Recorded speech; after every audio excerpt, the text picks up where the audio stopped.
Welcome back to the Alex Jones Show. I'm David Knight here in Austin, and we have in Ferguson, Missouri, the InfoWars crew, and they have just a few minutes to spend with us. So I want to get right back to Jakari Jackson. We were just talking to Joe Biggs, who was reporting from there.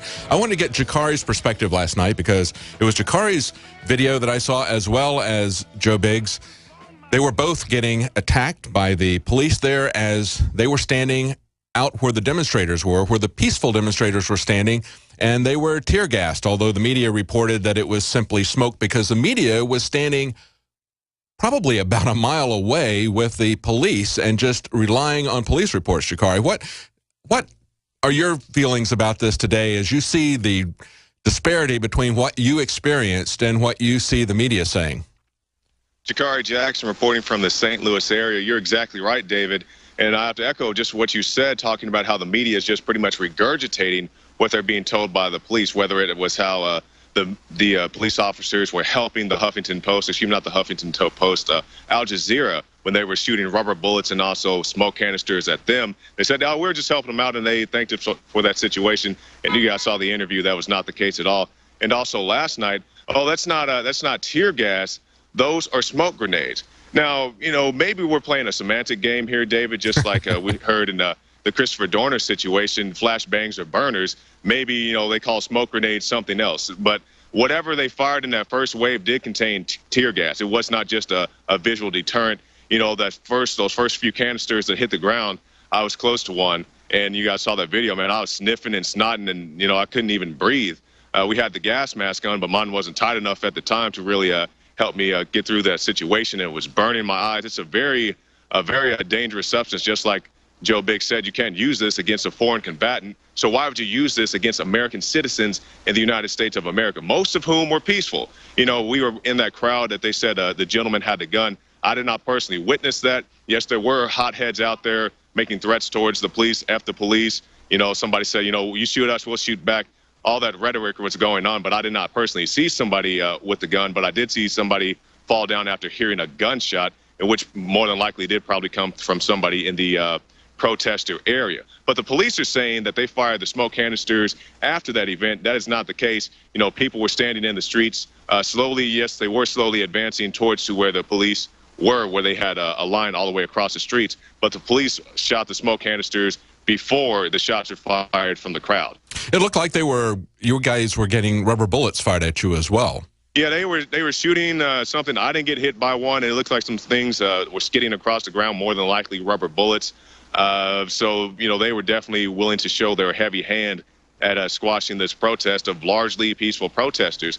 And I had a chance to talk to one of the officers off camera, and he's saying, yeah, you know, you have 95... Hang on, Jakari. John Bound just put up a clip here for people that are watching. There was a Huffington Post reporter, and he took a picture of some earplugs. You know how soft earplugs are. Yeah. And he says, I need to get confirmation. I think I found some rubber bullets. I don't think those things would hurt anybody if they could actually shoot those. Those weren't rubber bullets. You know, and I'm not going to get on the guy too bad. I just guess he's never been to a situation where he had encountered earplugs before. But no, those were not rubber bullets at all. We had some. Yeah, one of them hit Joe Biggs. If he's there, if he could show us how that bruise is expanding out. They want to see your bruise. Come on here, Joe. And Joe, I guess you want to make a comment about the rubber bullets. Man, I'll tell you right now. I saw the guy in the hotel this morning, and I said, "Oh, those were the rubber bullets fired, huh?" And he goes, yeah. I was like, yeah, those are earplugs.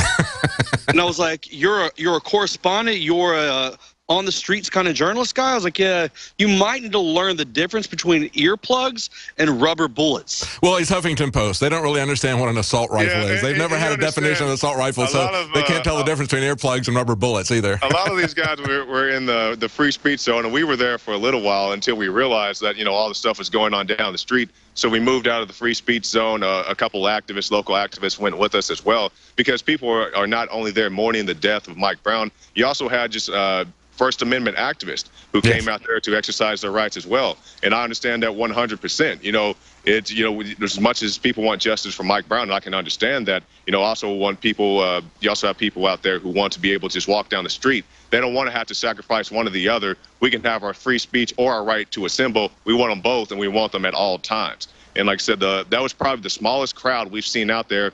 at any time of the day since we've been here. You know, it was probably just a couple hundred people right before the curfew went in effect, and then you had maybe 200 or so when it actually hit the fan. But, you know, you wouldn't know that from watching the mainstream media because they were comfortably in the free speech zone. Zooming in with those super long lenses, you know, we were right there in the thick of it, getting smoked, getting hit by the smoke. They also chased me and Joe Biggs through a neighborhood, once again chased by the police. I've only ran from the police twice in my lifetime, David, and both times were on this trip while they were shooting at me and chasing me with MRAP trucks. Well, you guys have been in the thick of it. Thank you for getting the story. You've done a great job.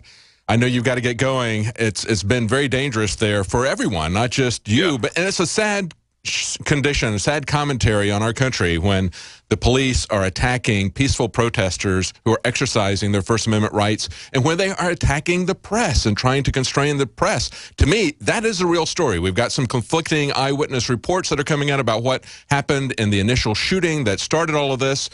And that's going to work its way out in the courts, hopefully. Hopefully we'll have a quick resolution of that. But I think the real story is the way the police have reacted, the way they have shut down free speech, the way they have attacked the press, especially those Al Jazeera shots. And you had some great shots from behind. Everybody saw those iconic photos from the side. You had actually the audio from behind as they were being fired upon, another perspective that was a very useful perspective, a great interview that you had with the Al Jazeera reporter. Well, thank you, guys. I'll let you get going. Thanks for keeping us updated on that. Stay safe. Thank you, David. All right. Well, there's been a lot of news today in Ferguson. Of course, the governor of Missouri, Governor Nixon, has been making the Sunday News Show rounds. He was on this week, as well as Meet the Press. And he's telling the prosecutor that he needs to step up and do his job. And I think that's a real important thing for them to quickly expedite this trial, this hearing, to show the evidence.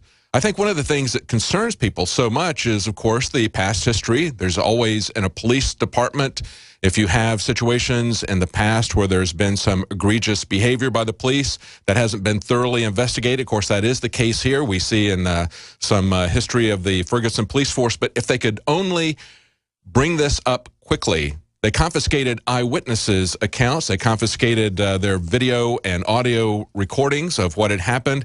We want to see that evidence. Now, the district attorney is saying that he's going to bring this before the grand jury in just days, but a lot of people there are not happy about the district attorney himself. 20,000 people have signed a petition drive for a special prosecutor as opposed to having the prosecutor that's there, Mr. McCullough. This is the Post-Dispatch in St. Louis. They said they reviewed the previously secret grand jury tapes in a previous case and found in this previous case that his public statements were untrue. This was a situation where a couple of detectives killed a suspect in a passenger car. They said that he was moving the car towards him. However, when they eventually got to the grand jury tapes, because grand jury tapes, when they indict people, are secret, what they found was that only 3 of the 13 detectives who testified said that the car had moved forward in the direction of the 2 officers who shot the man and his passenger. 2 of those 3 who said it was moving forward were the ones who were doing the shooting. The 3rd who said it was moving forward was a detective that McCullough later said considered charging with perjury because his account was so at odds with the facts. So you've got this St. Louis County prosecuting attorney, Bob McCullough, who has presided over this case that a lot of people were very concerned about. It looked like he was supporting the perjury of these 2 cops. They say that they even had a national forensic expert who came there and examined the car and found that the car was actually in reverse, so it couldn't be going towards them. And we also learned on Friday that even though they released these tapes showing that Michael Brown had been in an altercation in a supermarket and had possibly stolen a $50 box of cigars, the police chief then said on Friday, well, that wasn't why the officer had stopped him. It had nothing to do with it. And so the question remains, do we kill people for shoplifting $50 box of cigars? Do we kill people because they get into an altercation, a verbal altercation with the police in a road when the cop told him to get out of the road and he didn't get into the road? Then they get into a verbal altercation, then a fight, and then as he's running away, he gets shot? That appears to be the case. We have some different eyewitness accounts that are surfacing, and we're going to talk about those right after we come back. But it's fundamentally about the abridgment of free speech and the freedom of the press. and the militarization of the police that we've been seeing in the process this week. Stay with us. City of Austin tap water versus filtered City of Austin tap water. I can taste dirt in it. God knows what's in this. These people just sampled City of Austin tap water straight from the faucet. Next, we had them try a sample of tap water filtered with the Pro Pure G2.0 filtration system. That one is better. Tastes like nothing. Yep, I know what good water tastes like. It's good water. Most tap water contains added substances like fluoride, chlorine, glyphosate, and many others. Studies prove that these substances are linked to an assortment of major health issues, including tooth decay, lowered IQ, and even cancer. It tastes like you're drinking out of the lake when you're drinking tap water. The Pro Pure G2.0 filtration system removes these deadly substances, leaving only fresh-tasting, deliciously clean water. Okay, this is very tasty. It's good water. Refreshing. It's good. Go to InfoWarsStore.com today. Use promo code WATER and save 10% off your Pro Pure purchase. Or call 1-888-253-3139. InfoWarsStore.com. From this Monday to next, all of the incredible books, videos, supplements, liberty-based attire, belt buckles, Molon Labe t-shirts, organic seeds, you name it, are 10% off the already extremely low prices. We are doing this special to draw attention to the brainwashing that's taking place in the media and in the public schools and in many of the private schools and the, quote, higher levels of education. InfoWars.com is right at the tip of the spear worldwide. That's why it's essential to take advantage of this 10% off across-the-board special at InfoWarsStore.com. Whether it's the Made in America apparel or the Produced in America high-quality supplements, it's all 10% off the already lowest price in this back-to-school week. History is taking place right now. By going to InfoWarsStore.com, you are literally buying war bonds in the battle to awaken humanity.